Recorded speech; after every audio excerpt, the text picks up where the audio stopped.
오늘 저희들에게 주시는 하나님의 말씀은 신약 누가복음 7장에 있는 말씀입니다. 누가복음 7장 1절로 10절까지 말씀드리겠습니다. 누가복음 7장 1절로 10절 말씀을 다 펴서 함께 합독하겠습니다. 예수께서 모든 말씀을 백성에게 들려주시기를 마치신 후에 가버나움으로 들어가시니라. 어떤 백부장이 사랑하는 종이 병들어 죽게 되었더니 예수의 소문을 듣고 유대인의 장로 몇을 보내어 오셔서 그 종을 구원하시기를 청한지라. 이에 저희가 예수께 나와 간절히 구하여 가로되 이 일을 하시는 것이 이 사람에게 합당하니이다. 저가 우리 민족을 사랑하고 또한 우리를 위하여 회당을 지었나이다 하니 예수께서 함께 가실새 이에 그 집이 멀지 아니하여 백부장이 벗들을 보내어 가로되 주여 수고하시지 마옵소서. 내 집에 들어오심을 나는 감당치 못하겠나이다. 그러므로 내가 주께 나가기도 감당치 못한 줄을 알았나이다. 말씀만 하사 내 하인을 낫게 하소서. 저도 남의 수하에 든 사람이요 제 아래에도 군병이 있으니 이더러 가라 하면 가고 저더러 오라 하면 오고 제 정도로 이것을 하라 하면 하나이다. 예수께서 들으시고 저를 귀히 여겨 돌이키사 좇는 무리에게 이르시되 내가 너희에게 이르노니 이스라엘 중에서도 이만한 믿음을 만나보지 못하였노라 하시더라. 보내었던 사람들이 집으로 돌아가 보매 종이 이미 강건하여졌더라. 아멘. 기도하고 말씀 나누겠습니다. 하나님 아버지, 오늘도 부족한 자를 주님께 의탁합니다. 성령의 도구가 되어 사용되게 하시고 말씀을 전파하게 하옵소서. 말씀에 하나님의 생명을 불어넣으시고 말씀에 은혜를 불어넣으셔서 모든 사람들이 말씀을 통하여 새로워지게 하옵소서. 예수님의 이름으로 기도하옵나이다. 아멘.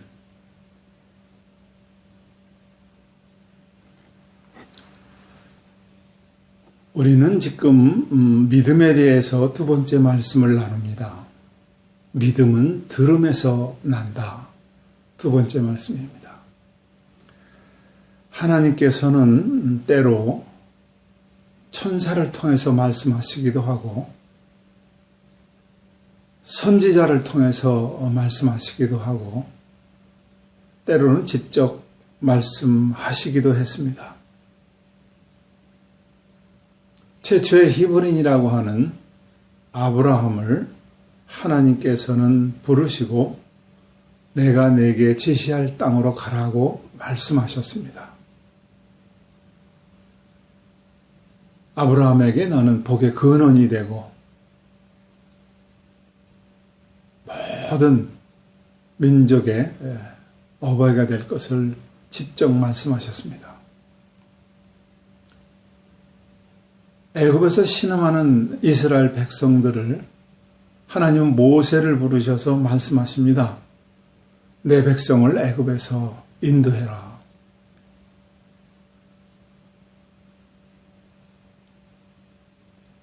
하나님은 이스라엘 백성들이 출애굽에서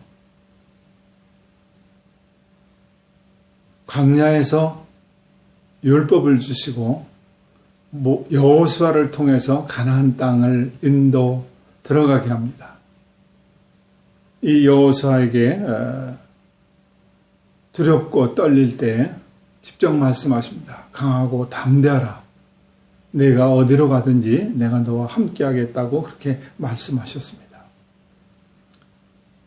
가나안 땅에 정착한 이스라엘은 그곳에서 토착민들이 섬기는 이방신들을 섬기기 시작합니다. 많은 선지자를 통해서 돌아오라고 그렇게 외치지만 이스라엘은 돌아오질 못합니다. 하나님은 예레미야 선지자를 선택을 하셔서 하나님의 심정을 울며 말하는 것처럼 예레미야 눈물의 선지자는 이스라엘 백성들에게 하나님께 돌아오기를 간곡히 외칩니다. 그러나 이들은 듣지 않습니다. 결국 이스라엘은 적국의 포로로 끌려가서 호된 고생살이를 합니다. 또 이사야 선지자는 이 땅에 하나님이 오실 것을 예언합니다. 성탄입니다. 이사야 7장 14절에는 구체적으로 보라 처녀가 잉태하여 아들을 낳으리니 그 이름을 임마누엘이라 하리라. 이사야 53장에는 그가 하나님이 이 땅에 육신을 입고 오시면은 우리의 죄 때문에 죽으실 것이다. 등에는 채찍을 맞을 것이다. 아주 구체적으로 말씀을 하고 있습니다. 그리고 정말 하나님은 이 땅에 육신을 입고 오셨습니다. 예수님입니다.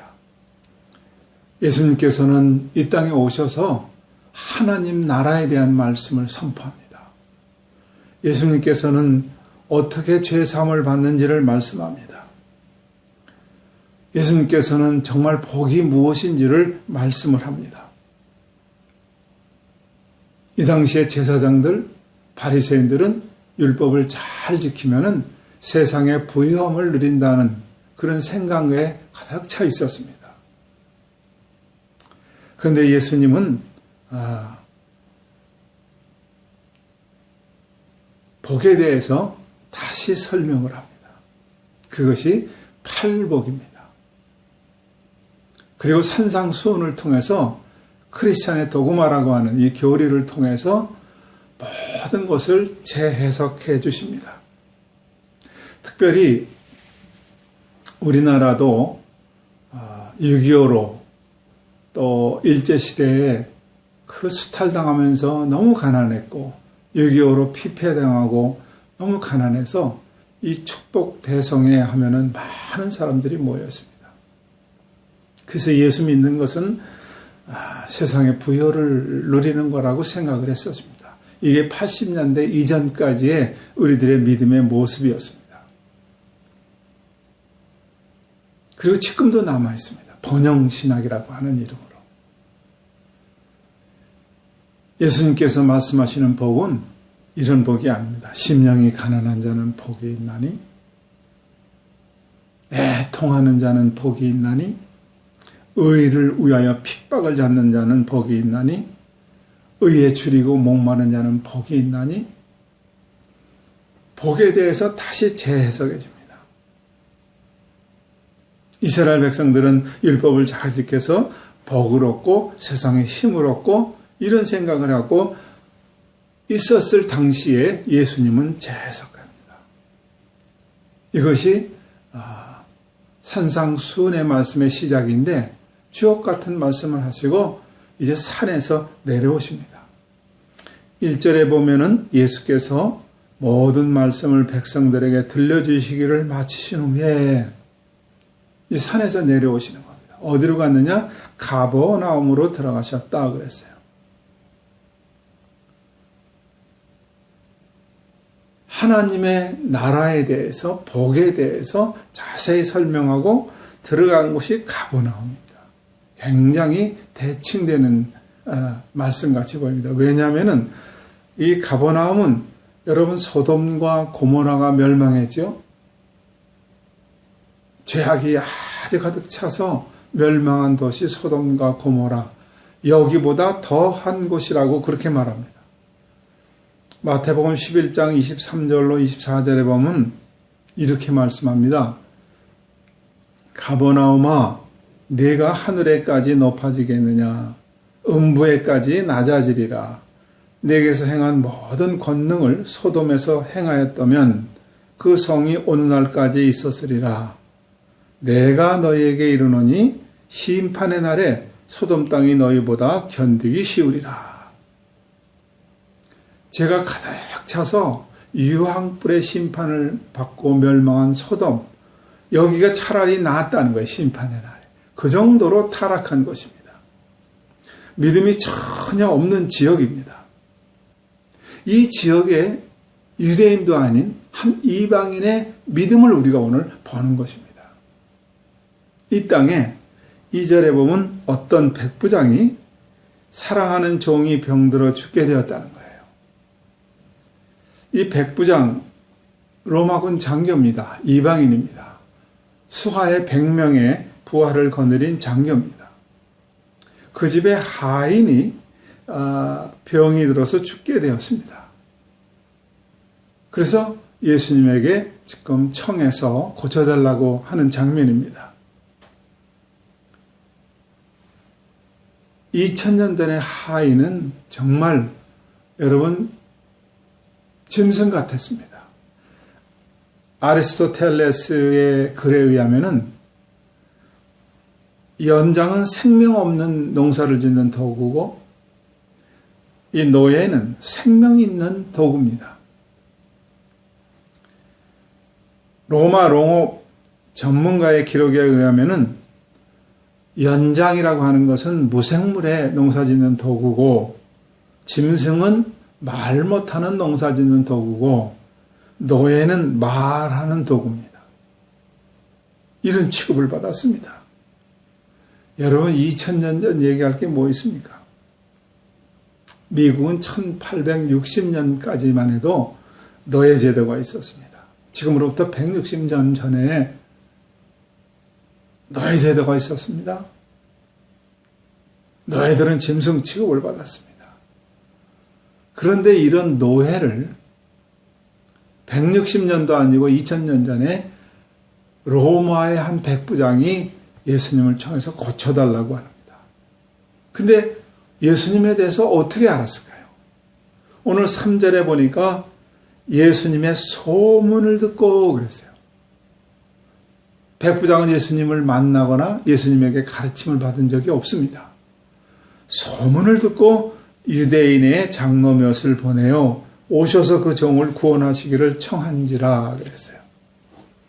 여기서 생각해 보는 것은 예수의 소문을 듣고 예수님을 만나 뵙지도 못하고 가르친 적도 없습니다. 가르침을 받은 적도 없습니다. 그런데 예수님의 소문을 듣고 내 병도 아니고 내 하인의 병을 고쳐주세요. 참 대단한 믿음입니다. 예수님의 어떤 이적, 기적을 보고도 안 믿는 사람들이 얼마나 많은지 모릅니다. 문둥병자가 말씀 한마디로 깨끗해지고 나면서 안진뱅이로 살던 사람이 말씀 한마디에 일어나 걷고 소경이 눈을 뜨고 오병이어의 기적, 물이 변해서 포도주가 되는 많은 기적들을 보고도 못 믿는데 이 백부장은 소문만 듣고 믿었습니다. 예수님을 알지 못하니까 3절에 유대인의 장로 몇을 청해서 여기서 유대인의 장로라는 것은 유지들입니다. 가버나움의 유지들을 보내서 내 하인을 좀 고쳐주세요 그랬어요. 이 당시에 점령군 장교는 예수님을 오라 할 수도 있습니다. 명령할 수도 있습니다. 그러나 정중하게 유지들을 보내서 예수님 저희 집에 와서 하인 좀 고쳐주세요 그랬어요. 4절 이에 저희가 예수께 나와 간절히 구하여 가로되 이 일을 하시는 것이 이 사람에게 합당합니다 하고 장로 몇이 예수님에게 나아가서 이 백부장의 청을 들어주십시오 했어요. 왜 고쳐주심에 될 그 합당한 이유가 뭐냐면 5절에 저가 우리 민족을 사랑하고 우리를 위하여 회당까지 지었나이다 그랬어요. 여러분, 믿음을 무엇으로 알 수 있습니까? 사람을 대하는 태도를 보면 알 수 있습니다. 삶의 어떤 열매가 달리는가 그것을 보고도 알 수 있습니다. 이 백부장은 하인을 대하는 태도, 그리고 예수님에게 명령하지 않고 장로들을 보내서 청해서 오라고 하는 이런 모습, 회당을 지어주는 그런 삶의 모습이 이 사람의 바로 믿음과 인격을 나타낸다고 할 수 있겠습니다.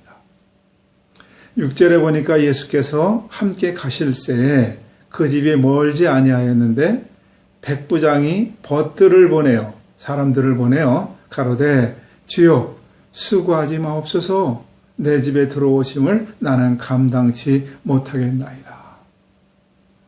예수님이 오신다는 소식을 전해 듣고 사람들을 보내서 우리 집에 들어오지 마세요. 들어오시는 것을 저는 감당할 수가 없습니다. 그랬어요. 이게 무슨 말이에요? 예수님께서 이방인의 집에 다시 들어오다가는 이제 율법주의자들에게 시비를 받게 되고 봉변을 당할 수도 있고 어려운 공경에 처할 수도 있습니다. 그래서 들어오시는 것을 감당하기 힘듭니다 하는 예수님에 대한 어떤 배려까지 들어있습니다.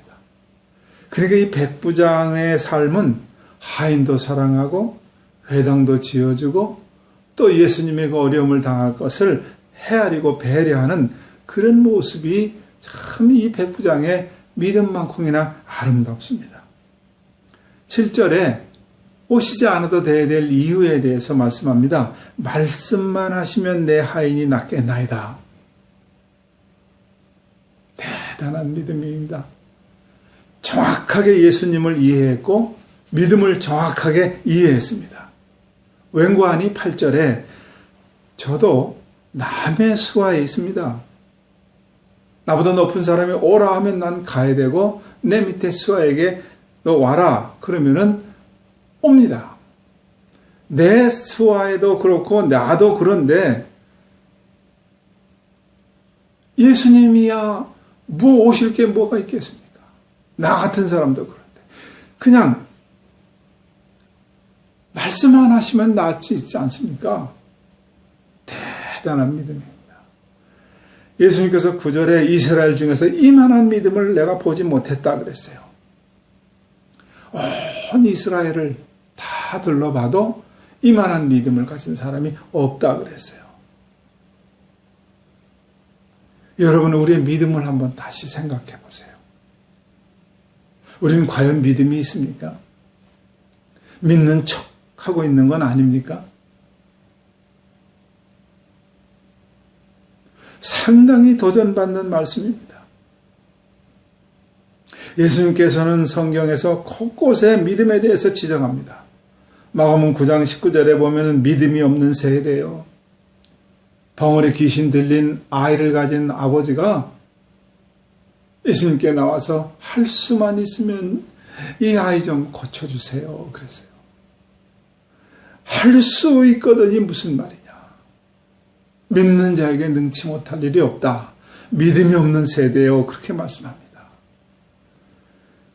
마태복음 14장 31절에 보면은 베드로가 예수님께서 물 위를 걸어오시는 것을 보고 주여 주시오거든 나로 물 위를 걷게 하소서.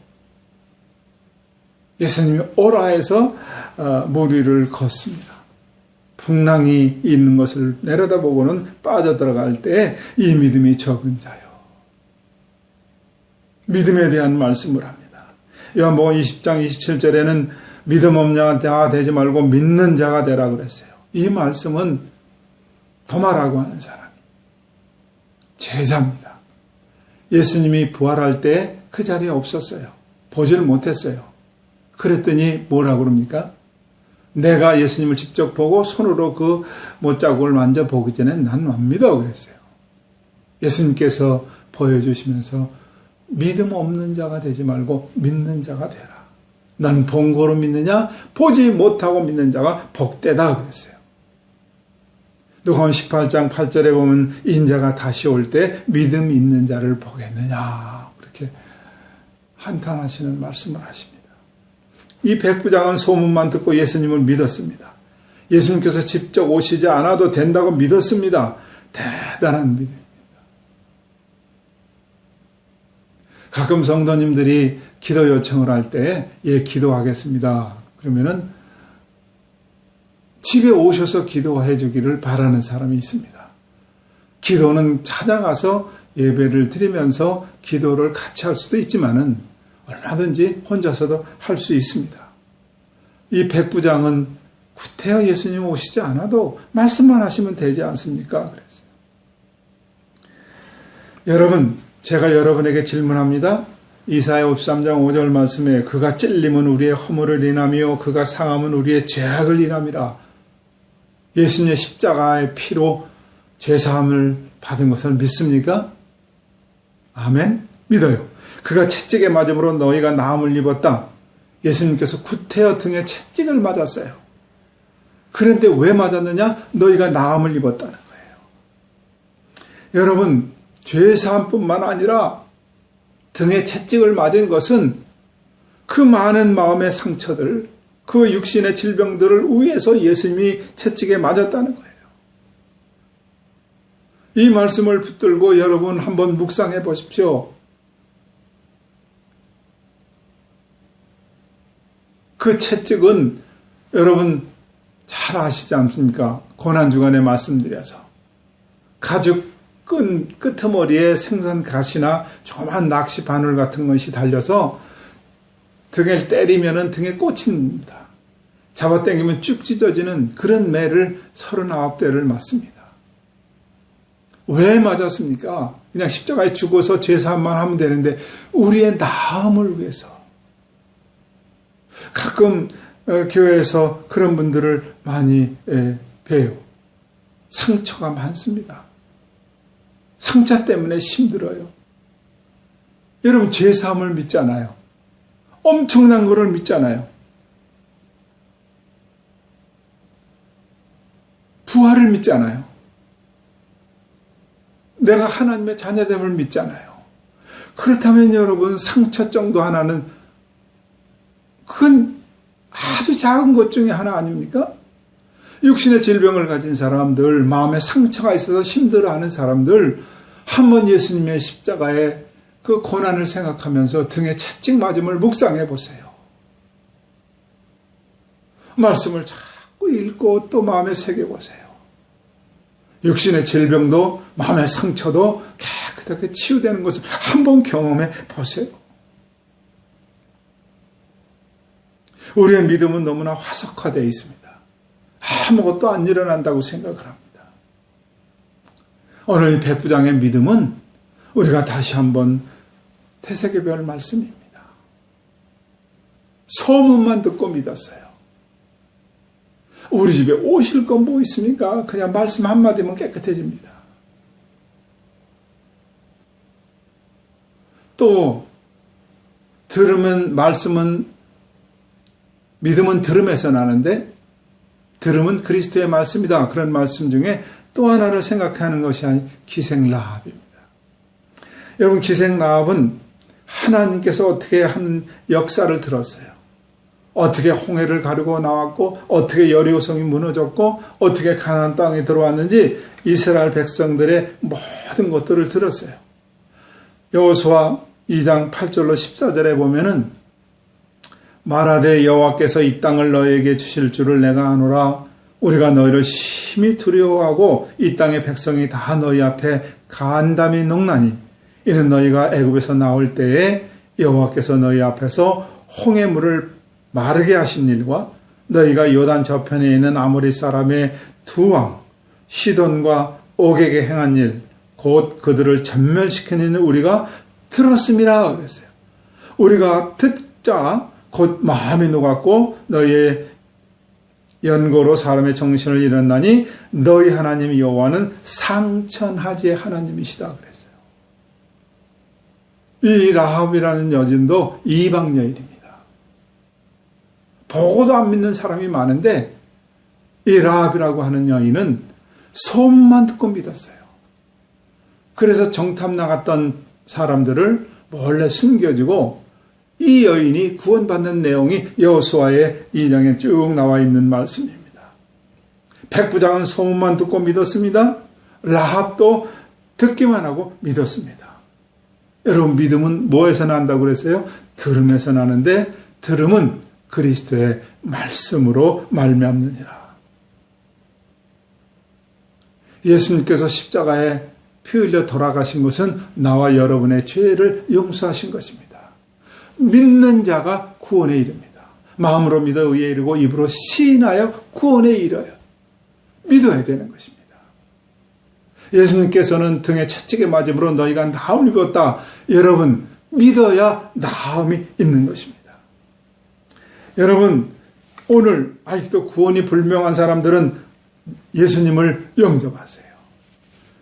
영접하는 자, 곧 그 이름을 믿는 자들에게는 하나님의 자녀가 되는 권세를 주셨습니다. 믿는 자에게. 아는 자가 아닙니다. 믿습니까, 여러분? 믿어야 됩니다. 요한복음 11장 25절 26절 예수께서 가라사대 나는 부활이요 생명이니 나를 믿는 자는 죽어도 살겠고 무릇 살아서 나를 믿는 자는 영원히 죽지 아니하리라. 믿는 자에게. 여러분 믿습니까? 아멘. 우리는 죄사함을 믿습니다. 영생을 믿습니다. 부활도 믿습니다. 엄청난 것을 믿는 데는 잘합니다. 그런데 우리는 내일 일을 또 염려합니다. 너희는 내일 일을 염려하지 말라. 무엇을 입을까? 무엇을 마실까? 무엇을 먹을까? 염려하지 마.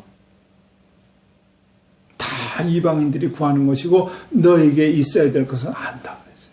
근데 우리는 이런 것은 또 염려하는 걸 하고 있습니다. 참 우리의 믿음을 다시 한번 점검해 봐야 됩니다. 이것은 신앙인의 불신앙입니다. 하나님이 여러분을 선택을 하셨다면 하나님이 여러분을 책임지십니다. 하나님의 자녀들을 절대 그냥 놔두지 않습니다. 그런데 이런 믿음들이 흔들릴 때가 있어요. 세례 요한도 그랬고 오늘 신앙인의 불신앙에 대한 말씀을 한 절 더 봅니다. 사도행전 12장 15절에 보면은 이런 말씀이 있어요. 저희가 말하되 내가 미쳤다 하나 게르바에는 힘써 말하되 참말이라 하니 저희가 말하되 그러면 그의 천사라 하더라. 이 말씀 한 절만 읽었는데요. 베드로가 초대교회 감옥에 갇혔습니다. 야고보는 칼에 맞아 죽고 베드로는 지금 감옥에 갇혀 있어서 초대교회 성도들이 다 모여서 하나님 베드로가 나오게 해주십시오. 베드로 사도 살려주세요. 모여서 기도했어요. 정말 베드로는 감옥에서 나오게 됐습니다. 그래서 이들이 모여서 기도하는 곳에 가서 똑똑 두드렸어요. 저만 계집아이가 나가서 문을 열어주려고 누구세요? 하고 물어봤더니 베드로 사도예요. 너무나 당황해서 다시 들어가서 베드로 사도가 나왔다 그랬더니 베드로 사도가 지금 문 밖에 있다 그랬더니 저희가 말하되 내가 미쳤다 그랬어요. 아니 여자까지 기도하고 베드로 사도가 여기 왔다 그러니까 내가 미쳤다 그랬어요.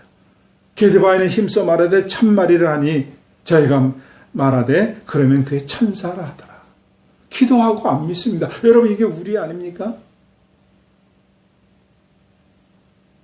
소문만 듣고도 믿는 백부장이 있고 소문만 듣고도 믿는 기생 라합이 있는데 도마는 내가 눈으로 보고 만지기 전에는 믿지 않겠다 그랬어요. 여러분 우리의 믿음을 다시 한번 점검해서요. 예수님은 온 이스라엘에서 이만한 믿음을 내가 보지 못했다 그랬어요. 우리의 믿음이 관념화되어 있고 우리의 믿음이 화석화되어 있는지도 모르겠어요. 믿음은 들음에서 나며 들음은 그리스도의 말씀으로 말미암느니라. 그 말씀을 들었으면 믿어야만이 그 구원이 내 것이 되고 그 부활이 내 것이 되고 그것을 믿어야만이 하나님의 역사가 나타나는 거예요. 오늘 이 말씀을 여러분들이 잘 마음에 새기고 내 믿음이 그냥 머릿속에 있는 지식만 있다면 그것은 믿음이 완성이 된 게 아닙니다. 다시 한번 믿음을 점검해 볼 수 있기를 바랍니다. 기도하겠습니다. 하나님 아버지, 믿음에 대해서 우리에게 다시 말씀해 주시니 감사합니다. 믿음은 들음에서 나며 들음은 그리스도의 말씀으로 말미암는다고 했습니다. 예수님께서 하신 모든 말씀을 믿는 자들이 되게 하여 주옵소서. 예수님의 이름으로 기도하옵나이다. 아멘.